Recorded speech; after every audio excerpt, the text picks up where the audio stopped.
All right. Welcome, everyone, to the latest installment of this series of conversations about American Judaism. I'm really, really excited to welcome Professor Shaul Magid here. He's had an enormous impact, and one of the books that we're going to be talking about, American Post-Judaism, has had an enormous impact on my own rabbinate. Um, I'm really excited to be in conversation about this crazy moment in American Jewish history, but also global Jewish history. Just by way of introduction, Professor Rabbi Shaul Magid is the new professor of modern Jewish studies and residence at Harvard Divinity School.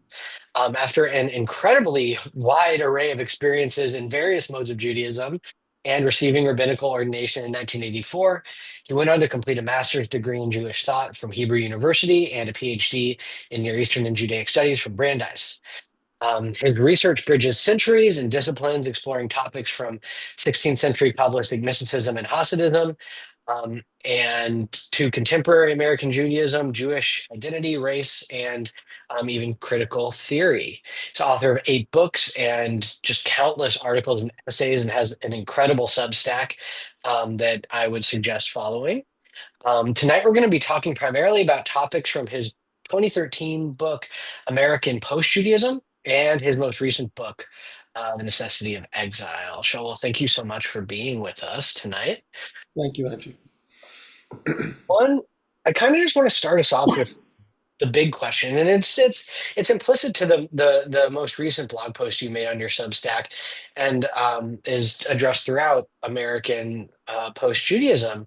But how did we get from the the normative vision of American Judaism being Judaism as a religion to what we have now as a kind of like ethno-nationalist, Zionized form of American Jewish institutional life? Like, what were the major players, and how do you see that kind of happening over the past, let's say, 80 years? Thank you. First of all, I think I'm really kind of flattered that you're interested in talking about American post-Judaism, since um, it certainly didn't get this the airspace that The Necessity of Exile is. It's obviously a different book, but they do actually kind of cohere to one to the other. And the other interesting thing about American post-Judaism is that I don't have a chapter on Israel or Zionism at Mhm. all. So in a certain sense, the and Necessity of Exile is the kind of the companion book to that to some degree. And there's another book that I'm working on now, which I'm happy to talk about later. But this is a good question. We have gone from one side of the Jewish identitarian space to the other.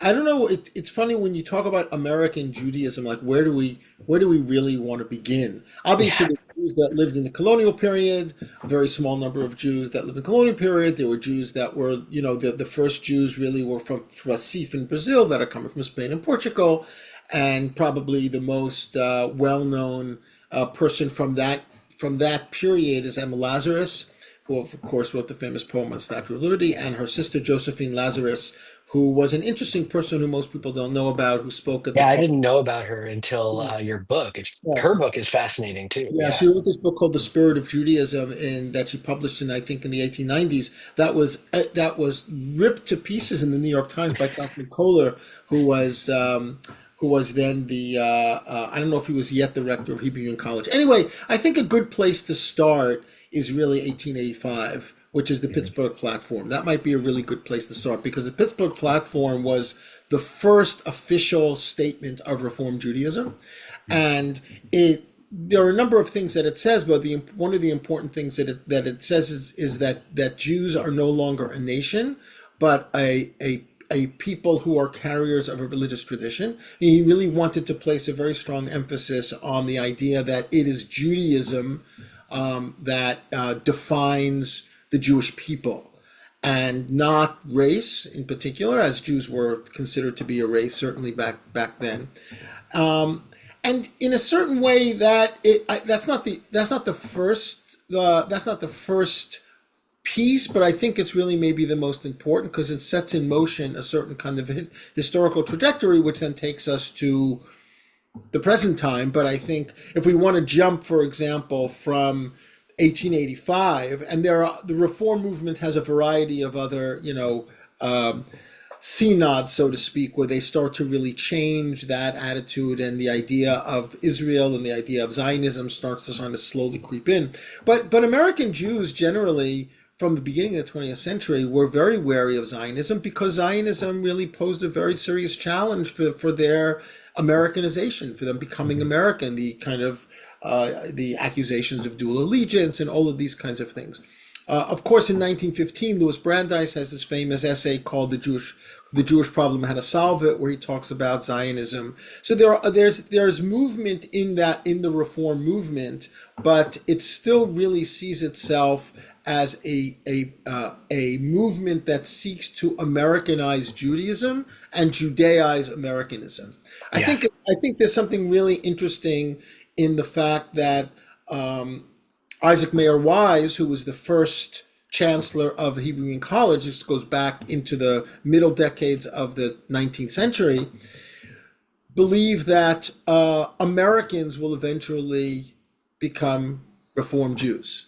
Not Jewish Americans, Americans. All Americans. Yeah, Yeah. that Judaism, Reform Judaism, will become the national religion of America because Christians will see that everything is true about Christianity is Jewish, and everything that is not Jewish is not true about Christianity. So he And had that this, that yeah, that kind of goes back to Abraham Geiger's read too, right? This is a long tradition going back to Germany. Abraham Geiger was one of the early reformers who did this flipping. Susanna Heschel calls it reversing the Christian gaze right. of Christian understanding of Judaism by saying, actually, no, you Christians got it wrong. Judaism has it right. And if you want to understand your own religion, understand us. But in America, that there was this the religious kind of like pluralism that existed didn't exist anywhere else. So there was this idea that we could like compete in the market. Exactly, and more than compete in the market, and be very successful Mhm. in the market. And there was a certain movement within Reform Judaism at a certain point in the 19th century to merge with Unitarianism. Mhm. Right. And there was something called the Free Religion Society, which was in Boston, which was a kind of Unitarian organization that had Jewish presidents. So it's an interesting story, that 19th century story, when Jews from Germany, after the first failed German Revolution, come to America, start to actually, build people like Levi Strauss and Schiff, and all of these people start to kind of build empires. San Francisco was a very big place after the gold rush, where a lot of Jews went. So then they were kind of moving in this way from that period through the First World War, and the increased immigration after the rise of Hitler, where Jews from Eastern Europe are coming from 1880 to 1920. That's considered to be the big immigration before the Johnson-Reed Act in 1924, which kind of created quotas, not only for Jews, but for people in Southern Europe, Italy in particular, and of course Eastern Europe, where Ukraine and Russia, and as a result, a lot of Jews. So that changed the whole topography. Whereas reform was pretty much the only game in town. I mean, Jonathan Sarna once said, if you want to think about Judaism in the larger spectrum, there's really two kinds: there's reform and everything else. And that's kind of what it was until really after the Second World War. But certainly by the 1920s and 1930s, you begin to have the immigration from the Pale of Settlement after the Russian Revolution and so on. And in a certain sense, these other groups, whether they be orthodoxy or what becomes conservative Judaism, they're kind of elbowing their way into the American Jewish landscape. And reform was still the dominant force, but these other movements were more traditional. Many of them were more sympathetic to Zionism, and they didn't have the same desire to assimilate to America the way that Reform Judaism did in its heyday in that period of the early 20th century. Of course, after the war, everything changes in terms of immigration, but also in terms of Israel and Zionism and the establishment of the state. But it's very interesting that there's a famous conference called the Biltmore Conference at the Mhm. Biltmore Hotel on Broadway in Manhattan in 1942. where David Ben-Gurion and Chaim Weizmann come to America and meet with a group of American Jewish Zionists. Stephen Wise, who was then the most popular, probably Reform rabbi of his generation, and Abba Hillel Silver, and Jacob Blaustein, and a number of others. They meet with Ben-Gurion and Weizmann, and basically Ben-Gurion and Weizmann tried to convince them to adopt a statist Zionist idea, which really had not been what American Zionism was. American Zionism was three things in the early period: trying to get Jews out of Europe, raising money to establish, settlement in Palestine, not necessarily for the purposes of establishing a state, just for people to live, and kind of the bit of a renaissance of Jewish culture and the Hebrew language and Hebraic culture and so on. The idea of a Jewish state was not something that a lot of the American Zionists were really that concerned with, and Ben Gurion and excuse me, Ben Gurion and Weizmann basically said, you have to be statist all the way. And they agreed, and that was a turning point in terms of American Judaism and certainly American Jewish Zionism, where it became a statist project. Although still, even at that point in the 1940s, most American Jews were not Zionists. They weren't all anti-Zionists. They weren't Zionists. Yiddish was still a very, very prominent language. It was an Eastern European culture. There were more Jews that were socialists than were Zionists. There were more Jews that were, coming from that communist socialist milieu in New York, the Forward, the Workman's Circle, the remnant of the Bund, and all of those kinds of things. And so it's a slow burn, really, until you get into, I think, really the late 1960s, after the Six-Day War. That changes everything. Yeah. The ACJ was actually established in response to the Biltmore Conference. That Right, was what triggered the first meeting of all the guys that ended up establishing it, right, as a way 1942, to, right? It was yeah. founded in 1942, yeah. Which, if you think about 1942 as a year when this is all happening, it's kind of ominous, right? Because Mhm. it shows you, in a sense, that a lot of American Jewry didn't really know exactly what was going on. I mean, they knew there Yeah. was a war and they knew that Jews were in trouble, but they didn't. The final solution was not something that American Jews really knew, and I'm talking about American Jewish leaders. So you kind of jump in a way from 1942 or the 1945 until 1967, and the Six-Day War does really clean the palette, so to speak, or clean the plate, I should say, of the story of the relationship between American Jews and Israel. And it's important to note in the 1960s, the large majority of American Jews had never visited Israel. Mhm. The large majority of American Jews didn't know that much about Israel. Much of what American Jews knew about Israel was from the movie Exodus or from Leon Right. Uris's book before, and that really introduced America to Israel, not just American Jews. So it was really 67 was this kind of, was seen as this kind of miraculous event that really changed most American Jews' attitudes towards Israel and towards Zionism. And as I talk about in the book, Norman Podhoretz, I think in 72 or 73 in Commentary Magazine, writes this article where he says, we're all Zionists now, meaning the non-Zionist, the anti-Zionist part of the American Jewish world just started to kind of disappear at a certain So point. that's an interesting kind of segue, just bringing in Norman Podhoritz's piece too. Because do you have any sense of the relationship between that shift and the kind of institutional Jewish attempt at diffusing McCarthyist focus on Jews? Because that, the neoconservative movement uh, was kind of backlash, right? And it feels like so much of what happened in the Jewish institutional world around 1967 was in some ways about the Six-Day War, but maybe even more so about really drawing the line in the American Jewish institutional world around where Jews in America fell with regard to the Cold War. Right. Well, I think there are two things worth mentioning there. One is the Rosenberg trial Mhm. in the early 1950s, and the other one is the Eichmann trial. I think those two points. The Rosenberg trial and the Eichmann trial were incredibly important in terms of changing attitudes of American Jews, in terms of themselves and also in terms of their relationship to the Holocaust and Israel. Also, we have to remember that what we are calling the Holocaust doesn't really enter the mainstream Jewish imagination until the 1960s. It's really the Eichmann trial. I mean, Hasia Diner's book about, I think it's called something we remember, where she talks about memorials and things that are happening in the 1950s about the Holocaust, because the basic conventional wisdom before Hasia's book was the Holocaust wasn't the Holocaust until the Eichmann trial, and then until Richard Rubinstein's after Auschwitz in 1966.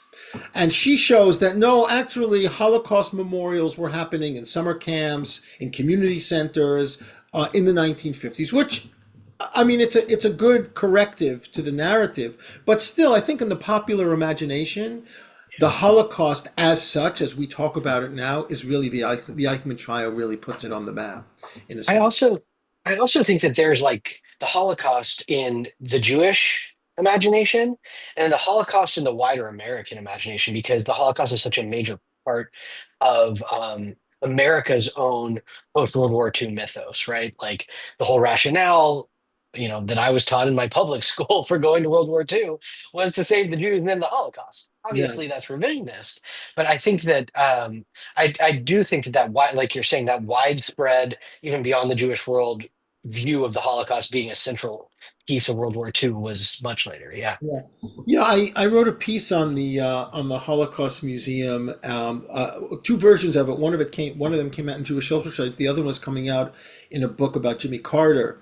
And what's so interesting about the museum is if and Edward Lilienthal wrote the kind of definitive book about the Holocaust Museum, which is a great book. If you look at the museum and you go through the museum, it really is basically a story about the American intervention in the war. That's how it comes out. It comes out that, oh, America saved the Jews at the end Yeah. of the thing. So the fact that there's a Holocaust museum on the Washington Mall, basically commemorating something that didn't happen in America, right? It's making the Holocaust the American story, Yeah. and that's how it's taught a lot in public schools around America, also, Mhm. right? Now, if you do a comparison, as Ed does in his book, between, let's say, the Holocaust Museum in Washington and Yad Vashem, it's a very, very different picture. You get a very different story of what the Holocaust is. Of course, in Yad Vashem, the end of the story is the state of Israel, Yeah. right? In America, the end of the story is America saved the Jews, Yeah. right? All right. Even though we know that actually it was the Russians that liberated Of Auschwitz, course. and I mean, we know the stories, but it's fascinating the way this kind of mythos develops over the course of time.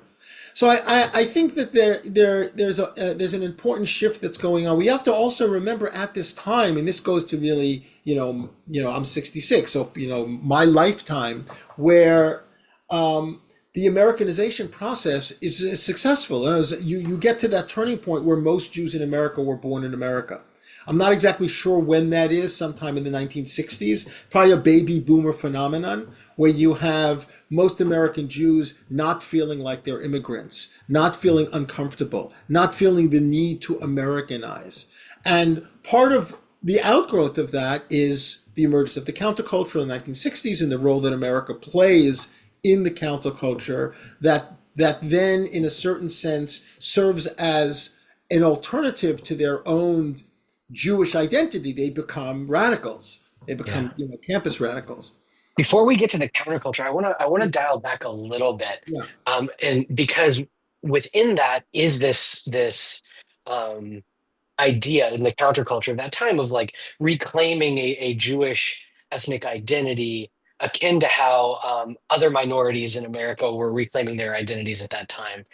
Um, and I'd love to pull back to Adler, Felix Adler, and then Mordecai Kaplan, because I think that conception of Jewish ethnic identity, and I think you really make this argument to a certain degree in the book, starts with Kaplan. yeah. But it's so fascinating to me. I figure folks probably don't really know who Adler and Kaplan are necessarily. That that Kaplan was Adler's student and went a complete 180 from Adler's choice. So could you give a little bit of background on who Felix Adler was, what he accomplished, and then how that kind of informed Kaplan? Yeah, I think Felix Adler. I like to say Felix Adler is the most important 20th century Jew that you've never heard of. All right. Now he, most of his work is in the late 19th century. His father is Samuel Adler, and his father was the rabbi of Emmanuel in Manhattan, which was the largest Reform synagogue. Maybe it was the largest synagogue in America at that time. And Felix Adler was his son, who also taught at Columbia. And also, people think that Harry Wolfson was the first professor of Judaism, of First Jewish Studies in America at Harvard. Actually, in the 1890s, Felix Adler was given a chair in Jewish Studies at Cornell University, where he was for a couple of years until he decided that Ithaca wasn't for him, and he went back to Manhattan. Anyway, his father retires, and he becomes the rabbi. He becomes the rabbi of the most important Reform synagogue in America, maybe the most important synagogue in America. And after a year, maybe 2 years, he decides to leave, and basically leave institutional Judaism and start the Society for Ethical Culture. And in this move, in a certain sense, was American Zionism taken to its radical conclusion, right? Where it really becomes the Jewish ethos remains for Adler, but Can he's you tell people what you mean by American Zionism? Because I know what you mean. I think they will. by American. Zionism in this instance? Well, I don't know if I want to talk about Zionism right yet because Adler's not a Zionist. Oh no, you And said you used the phrase American Zionism just now with regard to Adler. Did you mean American Judaism to I its meant ultimate? American Judaism. I'm Oh, sorry. I okay, meant cool. American Yeah. Judaism. So, the Society for Ethical Culture, which then becomes the Fieldston School in Manhattan, is a kind of purely secular Jewish institution that seeks to maximize the universalist message of the prophets and break down the barriers between, one religion and another, that you can create a kind of secular American religion. Yeah. And Adler felt that was really, in a certain way, the culmination of Reform Judaism. That is the aspiration, the prophetic aspiration of creating some kind of universal culture. Now, he's teaching at Columbia. Kaplan does his MA at Columbia with Adler, takes Adler's classes, and is very influenced by him. But you're right. He does go in a different direction, but not as different as one might think. I think that what Kaplan is trying to do is create a civilizational Jewish model where religion becomes social practice, which is not really that far away from Adler, except he wants to. For Kaplan, it's a much more Jewish-centered way of thinking, right? Mel Scult, who is the expert on all things Kaplan, sent me at one point some of the lecture notes of Adler in courses that Kaplan took with him. So we're getting a sense of hearing what Kaplan would have heard in the early part of the 20th Oh, century. that's fascinating. Right. Yeah. And there are other people that I think are really important to mention here too. Horace Kalin, who was a philosopher, sociologist, who was a Jew who taught at Princeton. He was actually the first Jewish faculty member at Princeton. Woodrow Wilson hired him, I think, in 1915. Then he moved to Harvard, and he published a very important book, which was a certain sense of response to Teddy Roosevelt's Melting Pot, which developed this idea of cultural pluralism, which is also you see Kaplan is absorbing all of these things happening in the early part of the 20th century, and then in the 1930s comes out with Judaism as a civilization. I mean, I think, the way I see things, I think the two most important Jewish figures in 20th century America are Mordecai Kaplan and the Lubavitcher Rebbe. Mhm. In terms Yeah. of vision, in terms of influence, Kaplan was able to see in the 1930s how America was going to unfold in ways that were uncannily right. So that's the big question I have about Kaplan of like whether I'm putting the cart before the horse here, right? Like there's one way you can read it that he and he did invent the concept of peoplehood, right? Like just the word itself, that was his idea. But was he describing something he was already seeing, or was he ideating something that he was trying to draw people towards? Right. I think that in the 1920s, with Stephen Wise, he created this concept of peoplehood, which was, we could talk a little bit more about it if you want, but just in a nutshell, it was an alternative to Jewish nationalism, right? Because he was watching Zionism begin to take root. And Kaplan considered himself a Zionist. He wrote a book called The New Zionism in the 1950s, but he also was very wary of nationalism, and he was very wary of Jewish nationalism as somehow coming into conflict with American identity, right? So you have Kaplan. Louis Brandeis is a very important piece of this puzzle too. Yeah. And Kaplan develops this idea with Wise as a kind of alternative, a Jewish identity that is based on a sense of social cohesion and practice. And there is a nationalist sense to it, but it's Yeah. not nationalism, right? And I think that you see there's a trajectory, and we'll go back in a moment. He talks about Jewish peoplehood, and then in the 1970s, one of the I think the last book that he wrote was a book that he uses the term nationhood, right? Not Mm. national, like ethical nationhood, not nationalism. It never goes into the nationalism, right? And Brandeis also doesn't use the term nationalism. He uses the term nationality. So these are interesting terms. These people are being very careful Yeah. about the terms that they're using in terms of understanding Jewish identity and the challenges that a Jewish nation or Jewish nationalism would bring. But on the other hand, as opposed to Adler, and maybe you could say that everyone, Horace Kalin, Mordecai Kaplan, all of these people are responding against Adler, but they also recognize the challenge, and they have deep respect for him. So what it feels like that they were trying to find the right words to use and use different words for it, was that they wanted to maintain an essentialism of Jewishness, right? That didn't rely on religion and was more akin in America at that time to like being an Italian American or an Irish American, and being a Jewish American is what they were trying to carve out. Right. Um, and which is right, it's just ethnicity to a certain degree. And where do you see the line between nationality and ethnicity in that regard?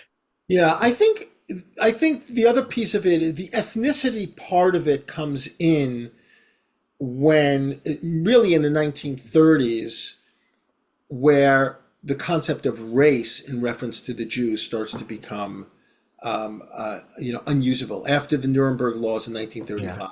So Martin Buber refers to the Jews as a race. Louis Brandeis refers to the Jews as a race. Everyone is referring to the Jews as a race in the teens and the 20s, and certainly before. Suddenly by the 30s, you can't do that anymore. And so ethnicity starts to come in as an alternative to race, which is really about essentializing Jewish difference that's not solely about religion the way Kaufman Kohler wanted in the 1885 Pittsburgh platform, but yet was not it was not nationalistic either, right? So they're really trying to thread a very difficult needle. Now, in a way, this is all coming to begin to entertain these possibilities of pluralism, right? In a certain sense, this really is all about pluralism. What we call pluralism today, the idea of the toleration of difference, which is Mhm. different than multiculturalism, which is really the celebration of difference. So, there is a distinction. There's a line from pluralism to multiculturalism, but they're really not the same, right? Like multiculturalism is the Rainbow Coalition. Multiculturalism is diversity. Pluralism is really about different groups that have a similar vision. meaning the vision of living in an American pluralistic society. And religion becomes for Kaplan, and he's very much a student of Durkheim and others from that era, religion becomes a kind of social practice, right? That it's not necessarily about the belief in mitzvot. It's the belief that Jewish behaviors, what Daniel Boyarin in his book calls Jewish doings, that is Jews getting together, doing Jewish things as Jews, that really is what religion in a Durkheimian sense, that's what religion really is. And in a certain way, I think that part of the reason that Reconstructionist Judaism isn't more successful than it is because most of American Jewry is Reconstructionist at this point. In Yeah. term, and I would go from modern Orthodoxy to Reconstructionist. I mean, the idea of the JCC is a Kaplanian idea, right? Hmm. You recreate as Jews with other Jews, Yeah. right? The pool with the pool. That was David Kaufman's book about SAJ, about the Society for the Advancement of Judaism. So the idea of creating a rich, thick culture that is based on Jewish calendar, on Jewish behaviors, on Jewish objects, becomes the Kaplanian vision of American Jewry, and I think that he was largely successful. Um, I don't know if there's any material that you would know about of how he would have addressed this, but even at that time, there were small minorities um, of Jews who wouldn't fit the picture of what he was talking about when he was talking about the Jewish people that were already living in America. The Sephardim had been here forever, and their practices and viewpoints and modes of like these were folks who were actually like mostly from the Dutch Indian Company Yeah, originally. But even by this time, I would guess that there were some Jews from the Middle East that had come here, especially Persian Jews that had their own thing going on. How would he have dealt with that, the extreme, in fact, ethnic diversity of American Jews to be able to create that kind of monolith that he was trying to frame? yeah, that's a great question. I mean, it really is, in a certain sense, a question for Mel Scult because whether you talk about Solomon Schechter or Mordecai Kaplan or any of these other figures or Yosef Soloveitchik or any of these leaders within the American Jewish community at that time, he of course comes later. It's very, very Ashkenaz normative.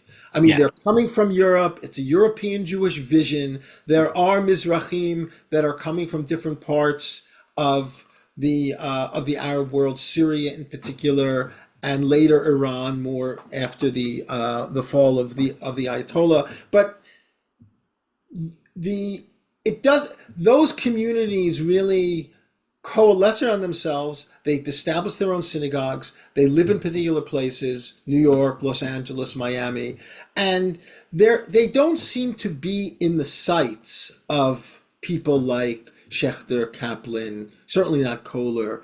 I think the other group, which are the group of Jews like Emma Lazarus, who were coming earlier, I mean, those were people that were coming in the 19th century or even earlier, some of them in the 18th century. Either they're coming from Recife in Brazil very early.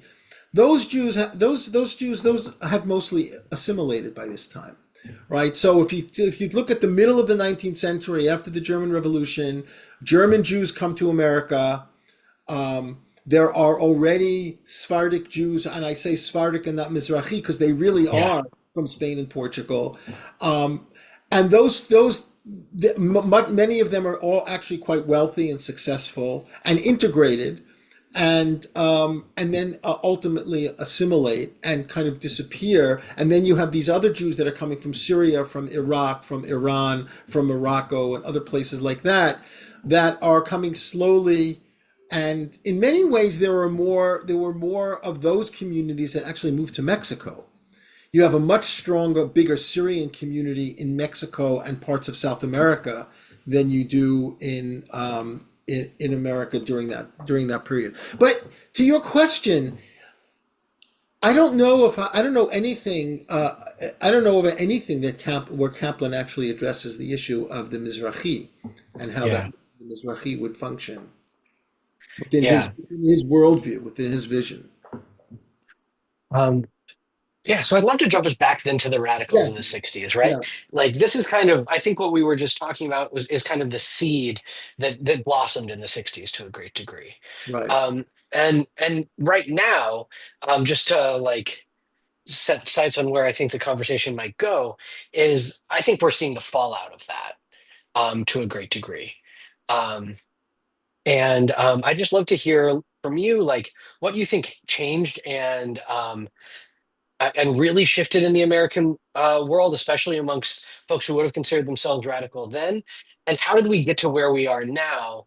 Um, and what have the yeah, I'll just Yeah. leave it at that. How did we Yeah, get to where look, we are I mean, now? the radicalism of the New Left is really a radicalism.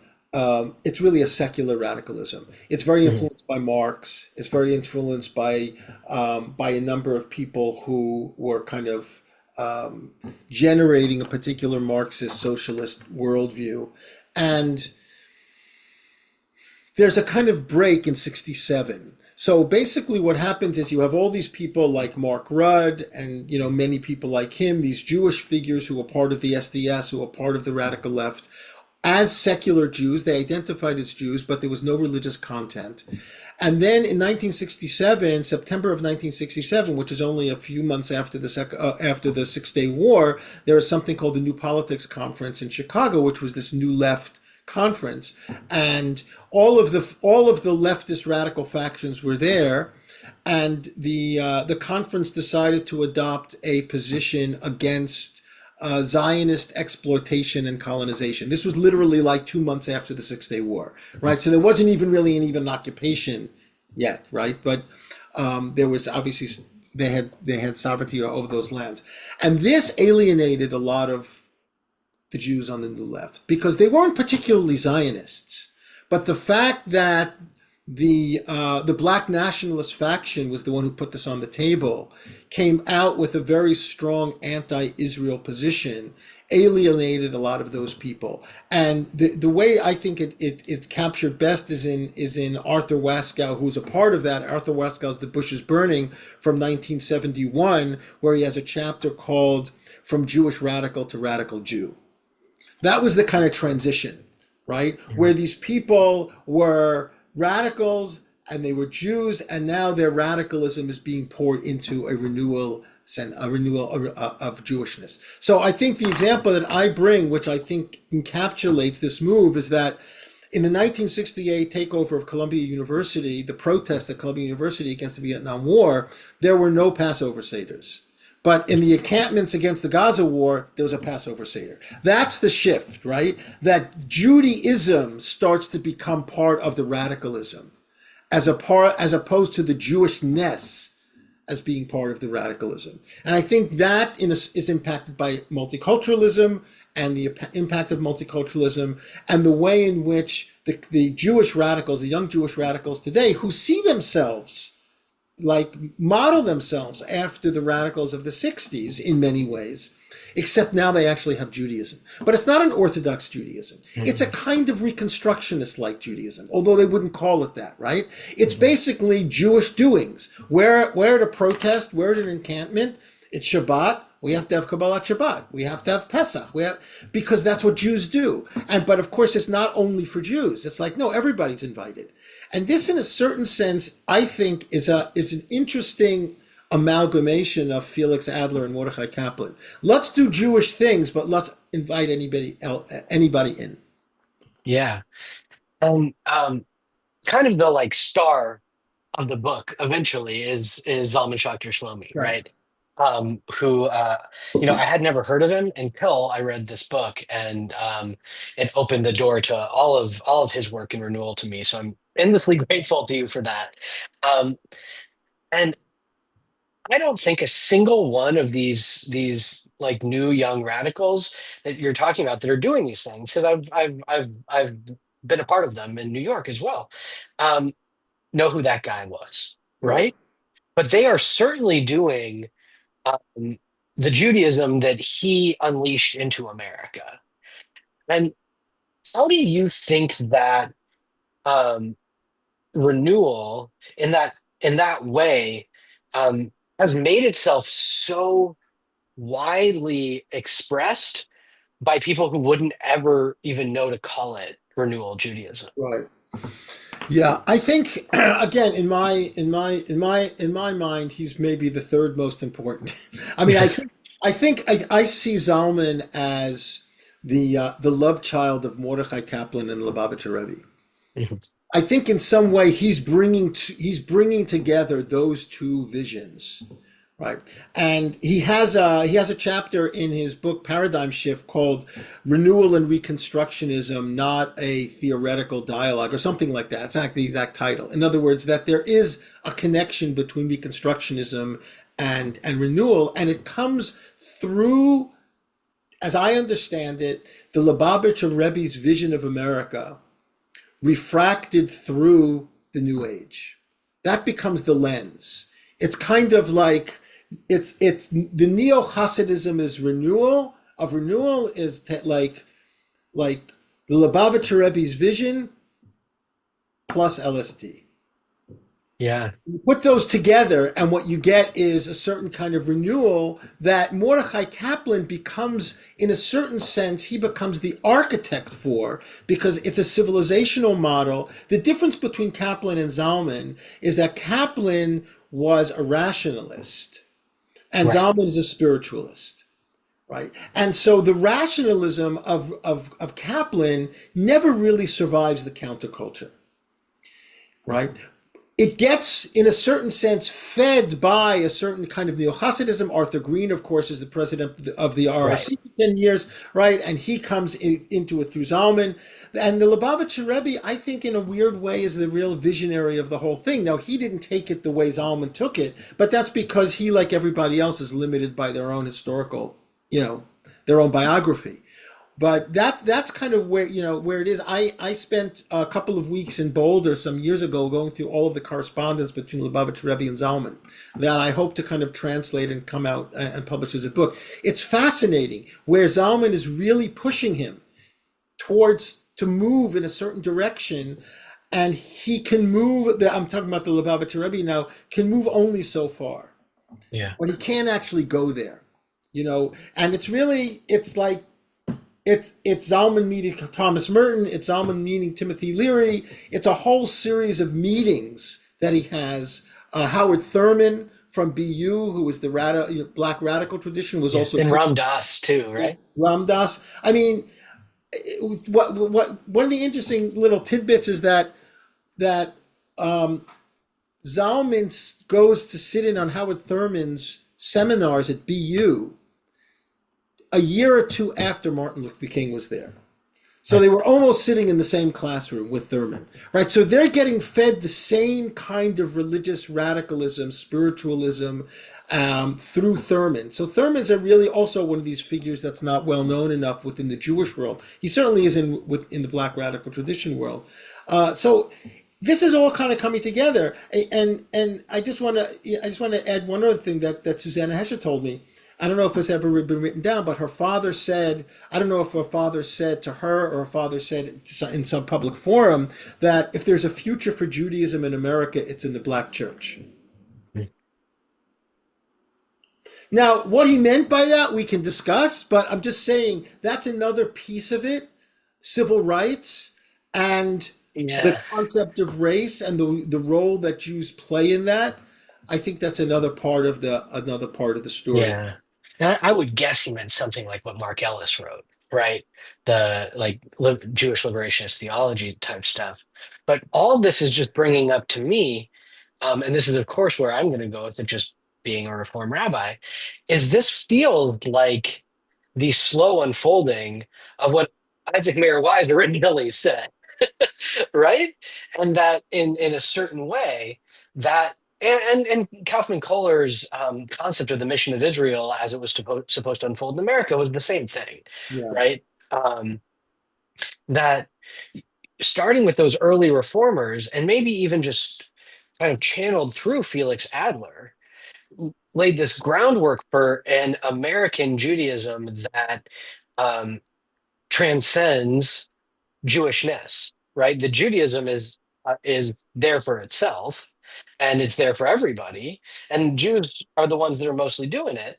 right. But it's a wisdom tradition for all people, which is also something by the end of his life, Solomon Schechter Shlomo was saying all the time. Right. Well, he makes that move. I'll say it this way. I think what fascinates me of um, people like Adler, Kaplan, Zalman, and Schneerson is that if we can put them all together, I don't know what they would do in a room together, but if we could put them all together, I think all of them share one thing, and that is for them, Judaism has a mission to the Mhm. world. Yeah. It has a mission to the world, and that's a big thing because that's not actually so common. I don't think, for example, someone like Rabbi Soloveitchik and the construction of modern orthodoxy, I don't think it sees itself as having a vision to the world. It's a community that is bringing together modernity and tradition, and Torah Umada, and creating a community and a structure to reproduce itself in an educational system and so on and so forth. But I don't really see that it has a mission to the world. I think all of the people I mentioned, from Adler to Kaplan to the Lubavitcher Rebbe to Zalman, said that Judaism actually has something important to give to the world, and they all had different understanding of what that was because they were all living at different times in history. But I think that is also part of Adler's Society for Ethical Culture, Yeah. right? That this is what we, as the inheritors of 3,000 years of wisdom, this is what we have to offer to the world. I mean, Zalman said specifically after the Holocaust that his vision was that Judaism shouldn't become more closed, but actually more open, Yeah. right? And Judaism should become, as he called it, a world religion. Yeah. And I think that Kaplan also had that. There was a sentiment that Kaplan had about that as well. And I think you're seeing that in the way that the Jews are being Jewish in the campus protests, right? This is about liberation. This is about Passover. This is about the Exodus story. When Michael Walzer wrote his book, Exodus and Revolution, right? That we have a story that we can give to help the world move and evolve to a better place. And most Jews didn't think that way. No, it's interesting. The way that you're putting it now is making me think of ethical culture as almost a precursor to Advaita Vedanta, right? This like, I've never thought about it that way, but it's interesting. Um, So one more question about that before I want to open up for others to Sure. ask questions is one of the ways, because I'm big on the like Jewish mission idea as needing to be renovated from how it was originally written in the Reform movement, but I think like you're saying that is the most compelling mode today. Um, but one of the critiques I hear of that, both in my own head and from other people, is that it is a Protestantization of Judaism. Um, and I'm not sure if I believe that or not, but I'd love to hear what you think about that being like part of it. Well, I mean, to some degree it is. I think to some degree, as Leora Botnitsky wrote in her book, when how Judaism became a religion, that is modern Judaism. It Mhm. is a Protestantization, and there are a lot of good things about Protestantism. I don't necessarily think it's a bad thing, right? I think there is a sense in which the idea of religion, the way most Jews understand it, and again, I would include many Orthodox Jews, not Haredim. They have a different. They're living in a different world. There is a kind of notion of a Protestantization, the idea of religion as a private matter, that religion is internal. It's an expression of some kind of internal desire. So yeah, to some degree, I think this is. But we have to remember also, modernity is a consequence of Protestantism. I mean, Kant, Hegel, they're all coming from the Protestant seminary tradition, right? In all kinds of different ways. So I don't have a problem with that per se. I think that one of the things that somebody asked in the chat that I just happened to see is on the question of Israel, Zionism, Jewish identity. I think if you understand Judaism as having a mission to the world, right?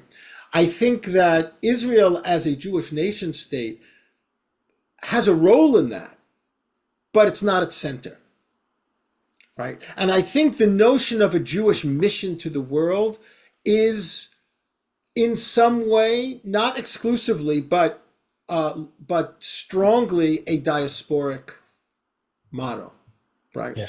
I mean, as a nation state, the Jews can play that role, and the whole idea of Or L'Goyim, of a light to the nations, is very interesting because a lot of Zionists were very ambivalent about this notion of a light to the nations. They wanted to be like all the other nations. They didn't want to be a light to the nations. In other words, in a certain sense, Zionism was the opposite of Yeah. that. Now, of course, Ben Gurion starts using a light to the nations in the 1950s and 1960s, and that does have a role to play. But I think the idea of being a light to the nations, without getting into a certain kind of hierarchy of like who's better and who's worse, but that we have something to give, and I think Kaplan was able to do this.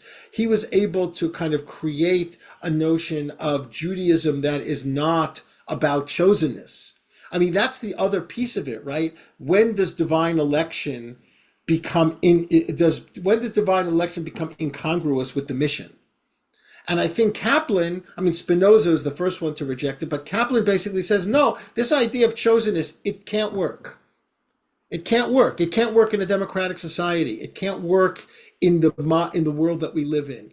And I think that was a very powerful message. That it still today there are many Jews who have very thin attachment, interest in Judaism, but that notion of chosenness they can't give up. I think that he actually came back to it though in his later writings because he said that Jews were the only people who could have an ethical nation. He said that because of the nature of Judaism, that it gave Jews this capacity to have the only ethical nation that could then perhaps teach others, which Right. is a recapitulation of chosenness on a national level, which I think is like this very interesting kind of circular way that he came back to it. But it wasn't a religious election in that Yeah. No. In the New Zionism, he talks about that a little bit, way. Mhm. but I don't think that's the path that Israel has chosen. No, certainly not. All right, folks who are on Zoom, if you have questions and would like to uh, ask them on camera, feel free to come off or turn your camera on. And if you want to physically raise your hand, you can, and I'll get you off mute. Or if you want to electronically raise your hand by going to React and then hitting raise hand, you can do that. But I'd love to get some questions. Alan, yeah. Thank you. I'll try to make the question brief in a different direction, which is the through line of what you're talking about might be how do we live in America? And there's a trend right now to withdraw. They're out to get us, pull back. There's a whole rationale for that. And there's a history of American Jews moving into the world universally or, all these various ways and being successful at it. And I like to postulate that that's really the question, the dilemma. I know you're writing about it, that is that needs to be addressed sort of theoretically, organizationally, and in my view isn't. In Mm. other words, I'm interested in knowing what is the positive, meaningful 21st century American Judaism that that we can look at going forward. And maybe we had it in the 20th century, maybe we didn't. I think we did. But what is that? So I don't expect you to answer that, but I think to me, that's the challenge that um, you're talking about how historically that was done in many ways. And my question is, who's doing it now and what's it going to be? Yeah. Yeah, it's a very Thanks, good Alan. question. It's a very good question, Alan. I think that I can briefly address it. I think that in some way that's the question that Kaplan was asking in the 30s. That was the question that really generated Judaism as a civilization. Now Judaism as a civilization is a dated book because it's almost 100 years old, right? So a lot of things have happened. America isn't the same America as it was then. The Jews are not the same people as they were then. Now the Jews have a state, even though those that choose not to live in it. So how does that happen? I think that it happens in the way that for me, I mean personally, the Zalman's vision I think really captured it is to say that we have to basically say we have a gift to give to humanity. We have we can participate in this. And you guys have all these gifts, and I want to participate in some of those gifts too. I want to go to a sweat lodge for 40 days, or I want to say zikr in a Sufi mosque. Like, I want to be able to experience what you have. But to do that requires a certain lack of fear. And I think there are segments of the Jewish world that want to instill a kind of fear that would prevent us from doing that. It's a fearlessness, and it's not easy. It's after the Holocaust, it's very courageous to be able to do something like that. But I think that one of the things that I find all of the people we've been talking about thus far, what they were trying to avoid in different ways was the Jewish people falling into survivalism. Because if survivalism is the dominant mode of Jewish life, it's just not very interesting. And it doesn't really contribute anything. And I think that there are certain elements in the Jewish world that are pushing us that way. I think not to deny the rise of anti-Semitism, but the volume of that. Mm-hmm. I think October 7th, we're only living in the early aftermath of that. We're being pushed into a survivalist corner, and I think that it may work in terms of us surviving, but I don't think we're going to be a very interesting people. Great. Thank you. Moti, please. Hi there. Hi, Moti. Hi, Shaul. So I find myself, the ethical crisis or the religious crisis of Zionism essentially having destroyed the Jewish ethical tradition. I kind of resonate with Mark Ellis saying the end of Jewish ethical history. And it's hard to kind of think about where we're going, because not only are we not Or Lagoyim, but we're actually the worst example of nationhood in the world at this stage.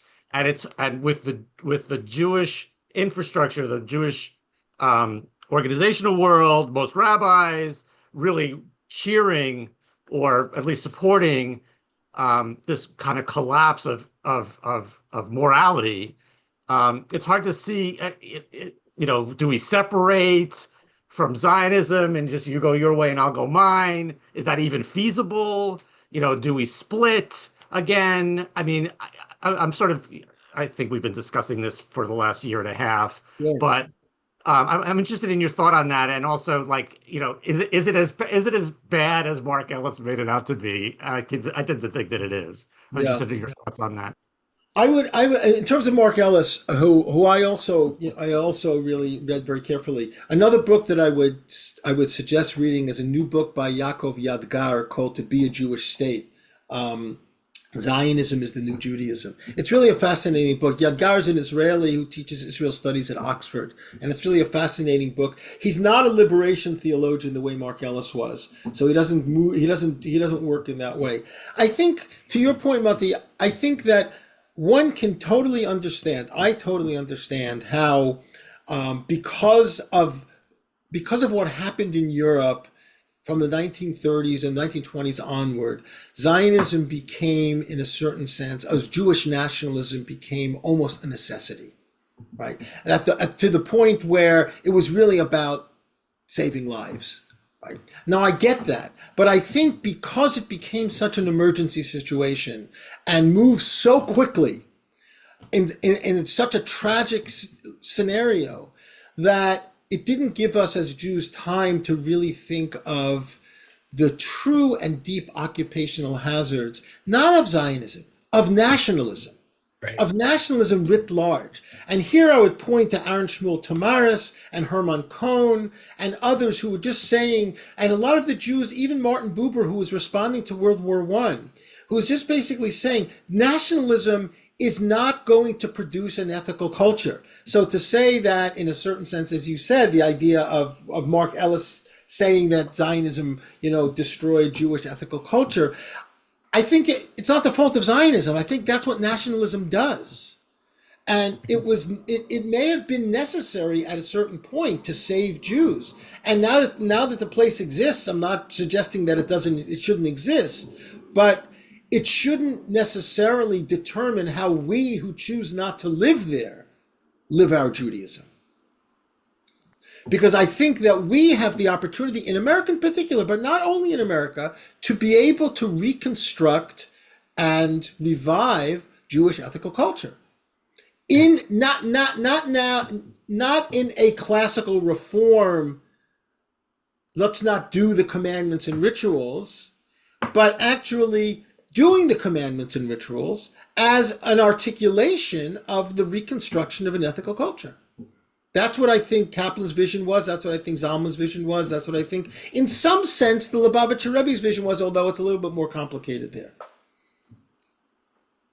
Yeah. I think that's a great note to end on. I agree. It's what you just articulated is what our mission is at the ACJ right now, is trying to make that sort of practice of an ethical Judaism accessible to a really wide breadth of people at a time when most of our institutions are trying to denounce that sort of practice. Right. Yeah, Um, I think if I can just give a plug for the ACJ, I think that it's really fascinating. This, Elmer Berger founds this thing in 1942, as you said, we were talking earlier, as an opposition to the Biltmore platform on the same day, same year, and then it kind of, once the state is established, it kind of gets swept away, like, Norman Paharitz, we're all Zionists now, but I think this is a time to revive the dead. mhm. This is a Techiyat HaMetim, right? And of course, it's not going to look the same as it looked in 1942, because the world doesn't look the same as it is in 1942.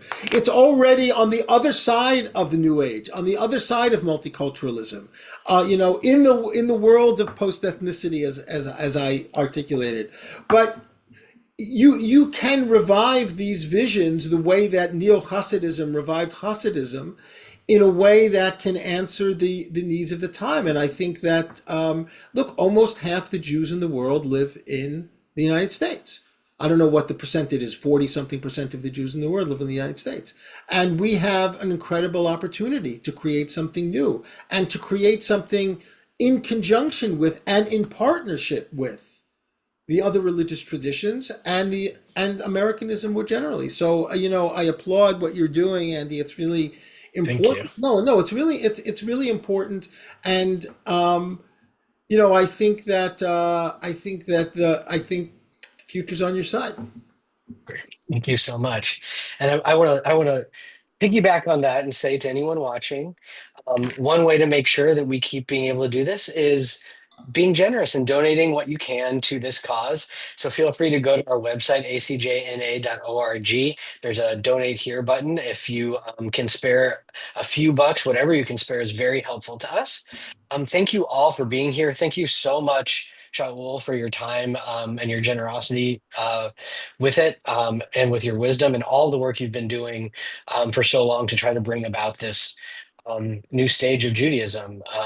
I can't wait to see what you have coming out next. Yeah, I mean, the thing I'm working on now is a book called From Freedom to Liberation: Judaism Beyond Nationalism, which is working off the Exodus story, a series of essays working off the Exodus story, and making Amazing. a distinction between freedom and liberation. Anyway, I'm I glad, can't as wait a to read it. boomer, and I see some other boomers online, that this is what we have left. We have some gas left in the tank, and this is what we're going to use it for.